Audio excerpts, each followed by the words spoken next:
start with rolling. If the affected side is right and the normal side is your left side. Now rolling can be done in two ways. One is by shoulder rotation, another is by pelvic motion. First you will ask to which side the patient is going to roll. That knee, which will be the upper leg, has to be flexed. Now bring both the shoulders forward. Take a pull and rotation from the shoulders. Take a momentum and roll the whole body towards that side. Come back to normal. This is by shoulder rotation.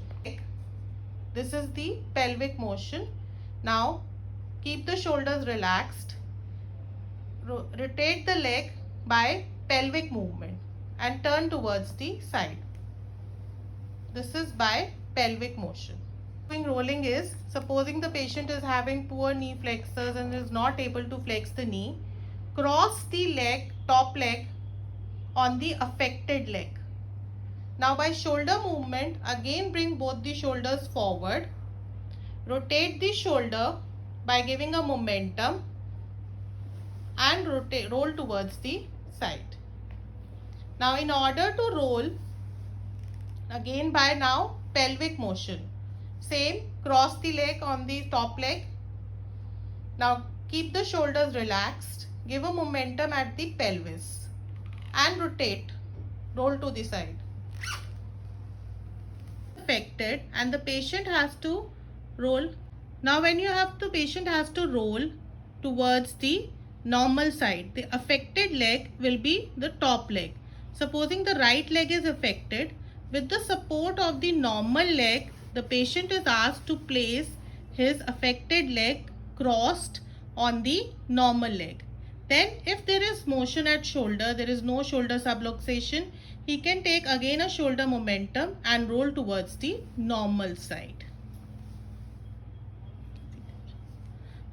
And if there is range of motion restriction at the shoulder, taking the support of the normal leg, place the affected leg on the top of normal leg, give a momentum at the pelvis of the affected leg and roll. These are the two ways of doing. Bed mobility in prone position. First is prone on elbows. The patient is asked to come in position of prone on elbows. Once he has learned how to weight bear in this position, then he is taught weight shifting. Weight shifting will be done first from right to left on either side, then forward and backward. Learn to weight shift in the prone on elbows position. He will move on to prone on hands. Start with weight bearing on one hand. He has to hold that position, then weight bearing on the other hand. This is complete prone on hands.